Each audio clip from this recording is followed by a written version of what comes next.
गुजरात के वडोदरा में दीपेन पटेल हत्याकांड मामले क्राइम ब्रांच ने कई राज खोले हैं। वडोदरा शहर में दीपेन पटेल हत्याकांड का सनसनीखेज खुलासा हुआ है। जिस दोस्त पर दीपेन भरोसा करता था वही उसका कातिल निकला। दरअसल दीपेन पटेल, जो कि दर्जीपुरा आरटीओ में नंबर प्लेट लगाने का कॉन्ट्रैक्ट संभालता था, पिछले कई दिनों से लापता था। उसकी लाश 5 दिन बाद लगभग 60 से 70 किलोमीटर दूर कालोल की नर्मदा नहर में बरामद हुई।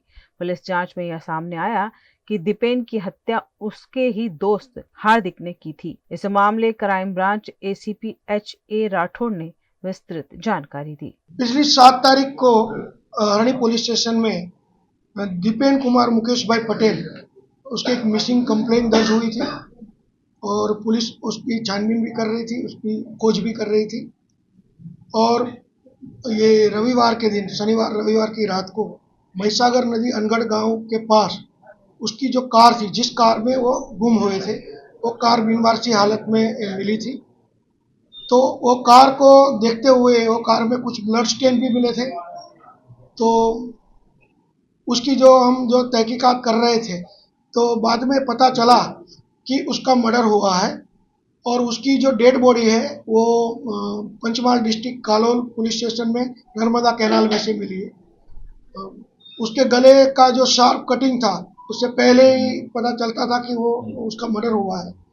तो उसकी छानबीन में हमने उसके बगल में ही रहता, उसकी जो दर्जीपुरा गांव में ही रहता था, हार्दिक कैलाश भाई प्रजापति, उसको अरेस्ट किया है।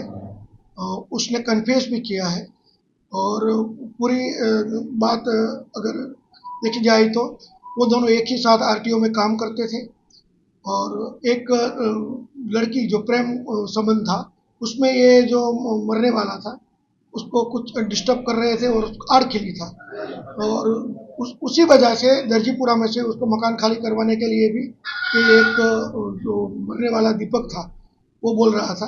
ये सब बात को लेकर वो नाराज होकर उसने ये मर्डर किया है, वो उसने बताया है।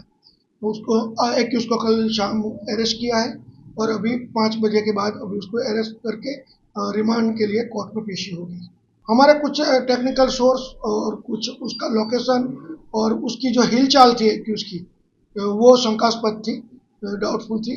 उसी जरिए हम पहुंचे कि ये एक्यूज हो सकता है। हाँ, जो उसमें उस जब जहाँ तक उसने बताया है तो एक जो कटर है, कटर उसके गले पे लगाया है और जो मेडिकल ओपिनियन है जो पीएम हुआ है उससे भी ये पता चलता है कि वहीं से उसका खून हुआ। जहाँ तक कि अभी इन्वेस्टिगेशन हुआ है तब तक वो अकेला ही है। अभी ड्यूरिंग इन्वेस्टिगेशन और रिमांड के दौरान पूछताछ में अगर कोई दूसरे का रोल निकलता है तो उसके खिलाफ भी कार्रवाई होगी। देखते हैं, अगर उसको क्या पता है, उसको कुछ पता है कि क्राइम करके आया है और उसने अगर छुपाई है तो उसकी भी पूछताछ होगी। अगर उसने बोनाफाइडली सिर्फ दी है और दूसरी बात बता के दी है तो हम देखेंगे और फिर इन्वेस्टिगेशन के दौरान अगर ऐसा कुछ मिला तो उसके खिलाफ भी कार्रवाई करेंगे।